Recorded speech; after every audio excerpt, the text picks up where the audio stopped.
रहीम यार खान के कच्चे में डाकुओं के हमले में शहीद पुलिस एहलकारों की नमाज जनाजा अदा कर दी गई है। रहीम यार खान के कच्चे के इलाके माचका में गुज़िश्ता शब पुलिस की गाड़ी पर डाकुओं के हमले में 12 एहलकार शहीद और 6 जख्मी हुए थे।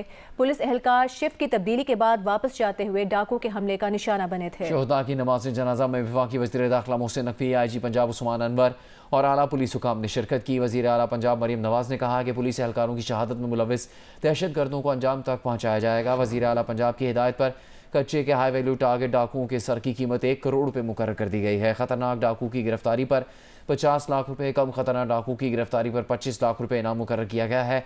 वफाकी वज़ीर दाखिला मोहसिन नकवी नमाज जनाजा के बाद शेख जायद अस्पताल रहीम यार खान पहुँचे और ज़ख्मी पुलिस एहलकारों की आयादत की। वज़ीर दाखिला मोहसिन नकवी ने ज़ख्मी पुलिस एहलकारों के बुलंद हौसले को सराहा। बड़ा सानिया है पूरे पाकिस्तान के लिए और इस टाइम पे अभी थोड़ी देर पहले हमने सबने जनाजे अटेंड किए। फेडरल गवर्नमेंट की तरफ से तमाम असिस्टेंस जो भी चाहिए, रेंजर्स भी वहाँ अवेलेबल है, बाकी सारे जिस तरह की भी और असिस्टेंस आगे चाहिए होगी हम अवेलेबल करेंगे। जो जवान शहीद हुए हैं उनके लिए तमगा शुजात ऑलरेडी हमने रिकमेंड कर दिया है और प्लस जो और मामलात हैं उसमें हम जितनी असिस्टेंस हो सकती है वो देंगे। माशाल्लाह पंजाब गवर्नमेंट, पंजाब पुलिस इसको टैकल कर रही है चीज़ों को और मैं आपको ये बता सकता हूँ कि जिन्होंने किया है उनका अंजाम बुरा होगा। Thank you. रहीम यार खान के कच्चे में डाकुओं के हमले में ज़ख्मी होने वाले पुलिस एहलकारों का बयान सामने आ गया है। ज़ख्मी पुलिस एहलकार का कहना है कि डाकू ने चलती हुई गाड़ी पर रॉकेट लॉन्चर बर्स्ट मारे थे। ज़ख्मी पुलिस एहलकार का बयान ये कहना है इसके कि डाकू करने के खेत में घात लगाकर बैठे थे जिन्होंने चलती गाड़ी पर हमला किया। मेरा नाम सईद अहमद है। हम कैंप से सर चेंजिंग होती है हमारी हफ्ते के बाद होती है, थर्सडे वाले दिन। हम वहाँ से चेंज होकर वापस आ रहे थे घर छुट्टी पे। रास्ते में हमारी गाड़ी, चलती गाड़ी पे उन्होंने अटैक किया है और ब्रश चलाए उन्होंने। जैसे ब्रश चले तो हमारे तकरीबन मुलाजिम वहाँ पे शहीद हो चुके थे। हम वहाँ से गाड़ी से उतर कर क्रॉलिंग करके 3-4 एकड़ दूर निकल गए थे, तब जाकर हमारी जान बची है। गाड़ी फंसी नहीं थी, गाड़ी चलती हुई आ रही थी। वो घात लगाकर बैठे हुए थे कमाद की फसल में। उन्होंने अचानक ही हम पे फायर खोले, अटैक किया। और कच्चे में डाकुओं के हाथों 12 पुलिस एहलकारों की शहादत के बाद DPO रहीम यार खान, इमरान अहमद समेत 3 अफसरान को ओहदे से हटा दिया गया है। रिजवान उमर गोंदल को DPO रहीम यार खान तैनात कर दिया गया है। कच्चे में डाकुओं के हाथों 12 पुलिस एहलकारों की शहादत के बाद ये फैसला किया गया है। DPO रहीम यार खान, इमरान अहमद समेत 3 अफसरान को ओहदे से हटा दिया गया है और अब रिजवान उमर गोंदल को DPO रहीम यार खान तैनात कर दिया गया है। एडिशनल SP रहीम यार खान जावेद अख्तर को सेंट्रल पुलिस ऑफिस रिपोर्ट करने का हुक्म दिया गया है। DSP ऑर्गेनाइज क्राइम रहीम यार खान कलील अहमद को OSD बना दिया गया है। कच्चे में डाकुओं के हाथों 12 पुलिस एहलकारों की शहादत के बाद DPO रहीम यार, इमरान अहमद समेत 3 अफसरान को ओहदे से हटा दिया गया है।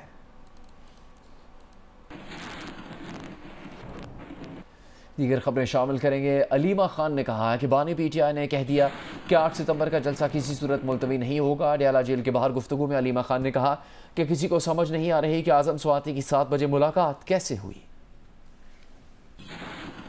कल जो मुलाकात हुई है वो एक ऐसे टाइम पे हुई है, सुबह 7 बजे, जो बिल्कुल अनयूजुअल थी। ये मुलाकात किसने करवाई और इसका सारा अरेंजमेंट किसने करवाया? देखें, किसको नहीं समझ आ रही कि 7 बजे, क्योंकि आप और हम लोगों से बेहतर कोई नहीं समझ सकता। जो यहाँ मीडिया है और हम जो 1 साल से आ रहे हैं, हमारे से बेहतर किसी को नहीं पता कि अव्वल तो 1-2 बजे से पहले मुलाकात हो ही नहीं सकती है। उन्होंने सवाल ये किया था कि इमरान खान ने आज़म स्वाति को बुलाकर जलसा कैंसिल कर दिया। हमें भी शौक था, तो उसी का रिएक्शन था कि ये कैसे हो सकता है कि इस जेल में तो इस्टेब्लिशमेंट के बगैर कोई अंदर जा ही नहीं सकता। तो ऑब्वियसली इस्टेब्लिशमेंट ही घबराई हुई थी क्योंकि लोग बहुत ज़्यादा आ रहे थे। ये तो इसके अंदर बात करने की ज़रूरत भी नहीं है, हम सबको पता है। तो इसलिए उन्होंने ये अरेंजमेंट किया और उन्होंने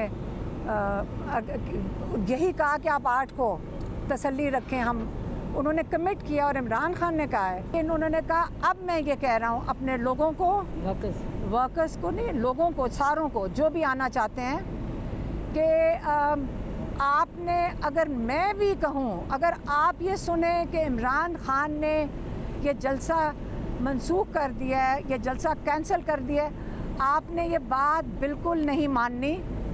आप क्लियर हो जाएं कि ये बिल्कुल मेरे नाम भी कोई इस्तेमाल करेगा, आपने नहीं मानना।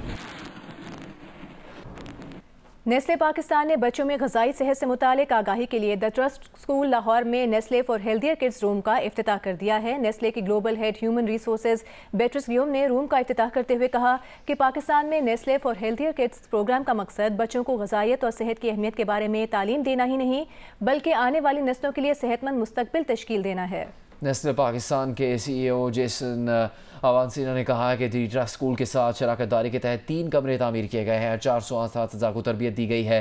द ट्रस्ट स्कूल के CEO ताहिर यूसुफ ने नेस्ले पाकिस्तान की शराकत दारी को अहम करार देते हुए कहा कि इस पार्टनरशिप पर नेस्ले पाकिस्तान के मशकूर हैं।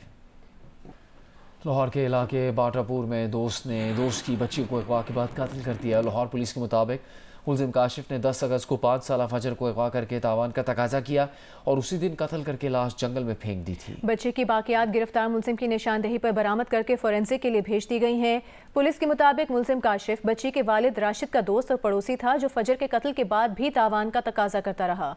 मुलजिम काशिफ ने मासूम फजर के वालिद से कारोबार के लिए 10 लाख रुपए कर्ज भी दे रखा था।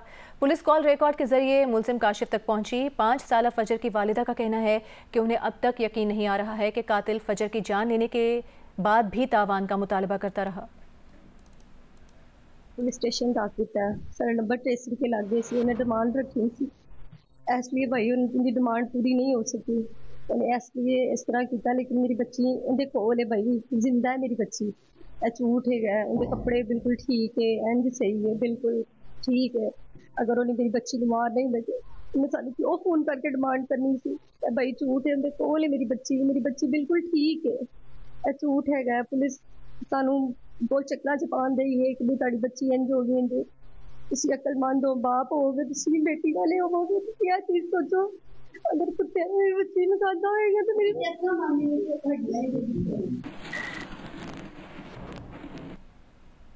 खैबर पख्तूनख्वा में रवां साल के मंकी पॉक्स के दूसरे केस की तस्दीक हो गई है। Director health Khyber Pakhtunkhwa doctor Irshad ने कहा है कि 47 साला मरीज का ताल्लुक नौशहरा से है जो कल दुबई से पेशावर पहुंचा था। खैबर पख्तूनख्वा में एमपॉक्स का दूसरा केस कंफर्म हो चुका है। 47 ईयर्स मेल जिसका ताल्लुक नौशहरा से है, कल सुबह 6:30 बजे दुबई से एयर अरबिया एयरलाइन के जरिए के आ रहे थे। हमारी जो टीम डिप्लॉयड है सर्वेलेंस के हवाले से, उन्होंने बड़ा राइटली और टाइमली इस केस को डिटेक्ट किया है, एयरपोर्ट से ही इसको आइसोलेट किया है और इस केस के जरिए से मजीद इस बीमारी के रोकने को या इस बीमारी के फैलाव को रोका गया है, बीमारी को क्वारंटाइन किया गया है।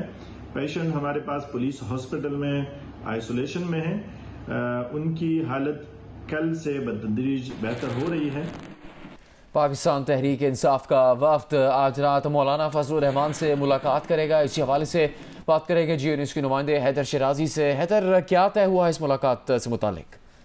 जी, पाकिस्तान तहरीक इंसाफ का वफ्द आज जमीयत उलमाए इस्लाम के साथ की क़यादत के साथ इस्लामाबाद में ये मुलाकात करेगा। इसके लिए ये मुलाकात वफूद की सतह पर हो रही है और PTI की जानिब से ये मुलाकात के हवाले से मामलात को आगे बढ़ाने का फैसला किया गया है। और पाकिस्तान तहरीक इंसाफ के वक्त में बैरिस्टर गोहर, राउफ हसन, अखवानजादा, हुसैन यूसुफजई और असद कैसर और शिबली फराज शामिल होंगे। और ये कमेटी जो बनाई गई थी PTI और जमीयत उलमा इस्लाम के दरमियान, तो इन्हीं मामलात को आगे बढ़ाने का फैसला किया गया है। और पानी PTI की जानिब से आज पैगामात भेजे गए हैं मौलाना फजलुर रहमान के लिए, तो वो पानी PTI का पैगाम भी मौलाना फजलुर रहमान तक पहुँचाएंगे और सियासी अमल में और सियासी हिकमत अमली से मुतल्लिक मुशावरत होगी और अपोजिशन इत्तेहाद में मौलाना के शामिल होने से मुतल्लिक भी उन्हें अपनी पार्टी के मामलात से आगाह किया जाएगा। जी ठीक है, बहुत शुक्रिया आपका हैदर शिराजी।